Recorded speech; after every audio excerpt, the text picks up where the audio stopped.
Blondie singing "The Tide is High." This is Democracy Now!, democracynow.org, The War and Peace Report. I'm Amy Goodman. You are what you eat, or so the saying goes. In American culture, healthy food is a national preoccupation. But then why are Americans becoming less healthy and more overweight?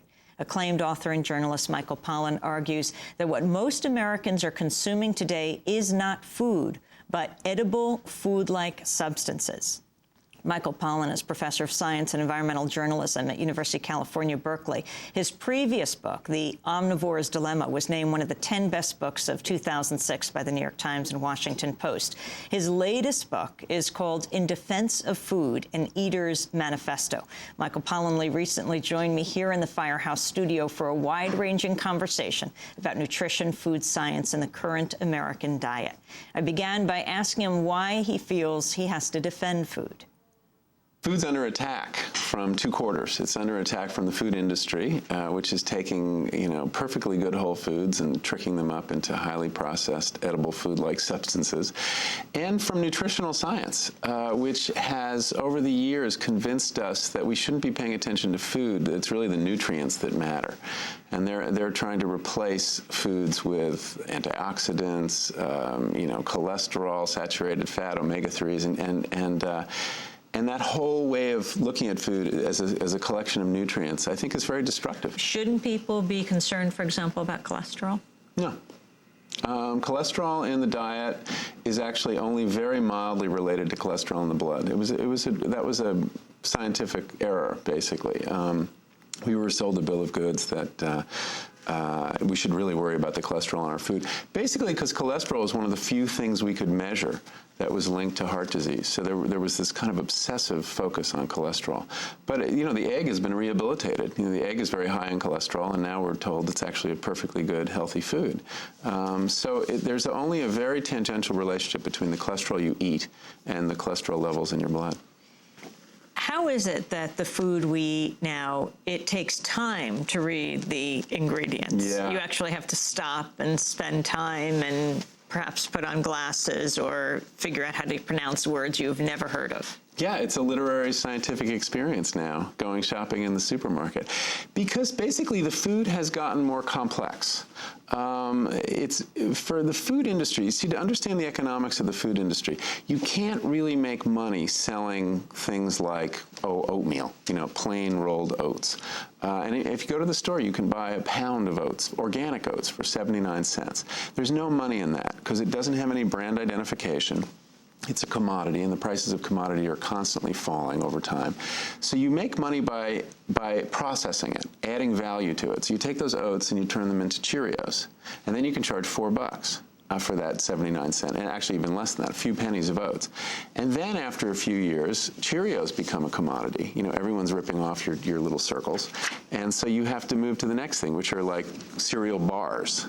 And now there's cereal straws, that your kids are supposed to suck milk through, and then they eat the straw. It's made out of the cereal material. It's extruded. So you see, every level of further complication gives you some intellectual property, a product no one else has, and the ability to charge a whole lot more for these very cheap raw ingredients. So, and as you make the food more complicated, you need all these chemicals to make it last, to make it taste good, and because, food really isn't designed to last a year on the shelf in a supermarket. And so it takes a lot of chemistry to make that happen. I was a whole grain baker in Maine, and I would consider the coup to be to get our whole grain organic breads in the schools of Maine for the kids. But we just couldn't compete with Wonder Bread, which could stay on the shelf. I don't know if it was a year. Ours, after a few days, of course, would get moldy because it was alive. Right. And in fact, one of my tips is don't eat any food that's incapable of rotting. If the food can't rot eventually, there's something wrong. What is nutritionism?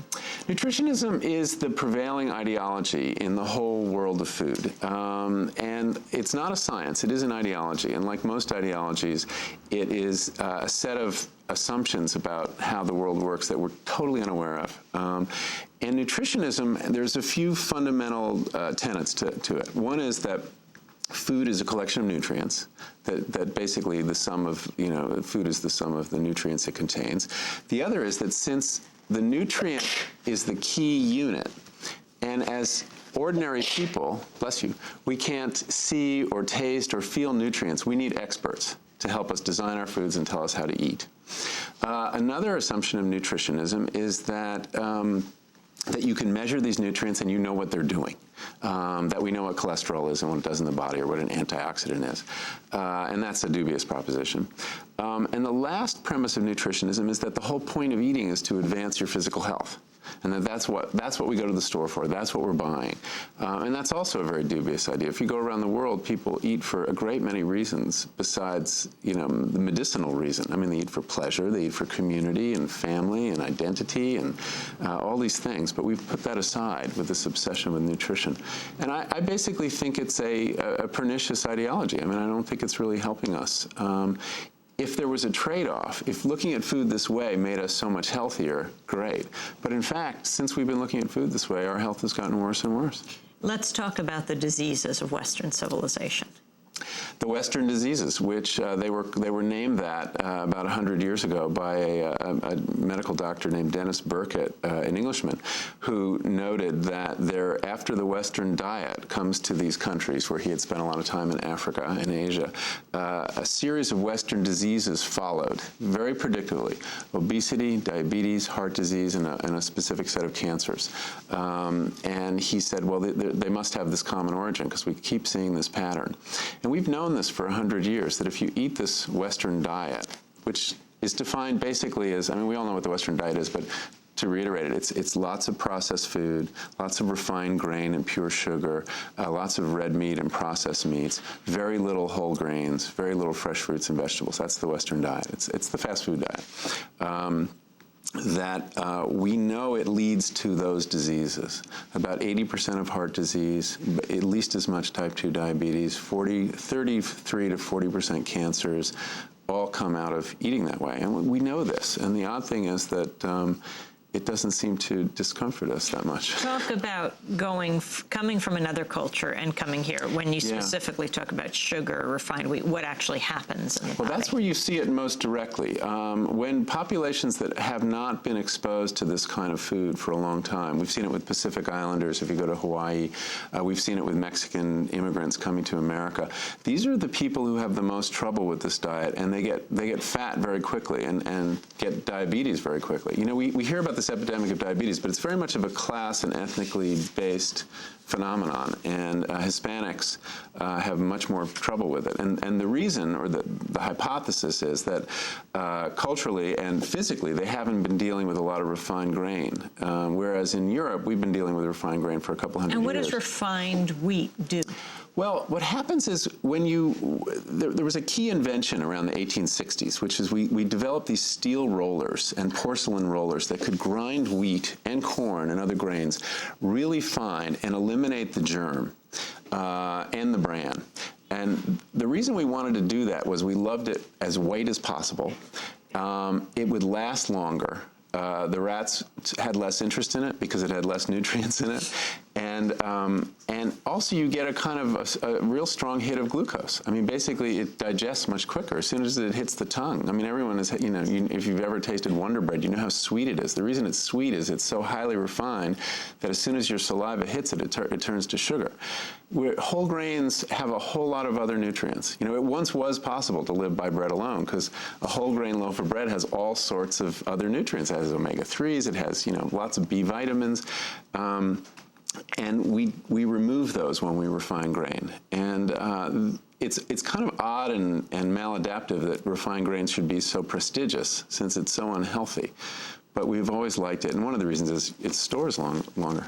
We're talking to Michael Pollan. His new book is In Defense of Food and Eater's Manifesto. Eat food, not too much, mostly plants. Talk about the funding of nutrition science. Well, nutrition science is very compromised by industry. Organizations like the American Dietetic Association take sponsorship from companies who are eager to be able to make health claims.